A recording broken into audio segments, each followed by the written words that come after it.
বাতৰে খেখতে পাতিছা তোমালে ৰৈ যোৱাহে আজি তোমাৰ বাটেৰে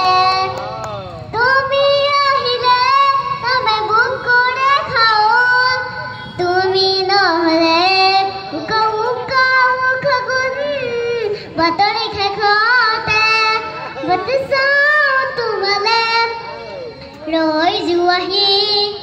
আজি তোমাৰ বাটেৰে ভাউজোৱা টুপি এনেকৈ মুকুতি যেনেকৈ এটি চিনাকি পুৰৰ ৰুঞ্জন এতিয়া নিজৰে ইয়াতে মই নিজে আলহী আজৰি হৈ খাবা ৰবাচোন এয়াই হৈছে আমাৰ ভৱিষ্যত এই নতুন প্ৰজন্ম এইসকল শিশুৱে আমাৰ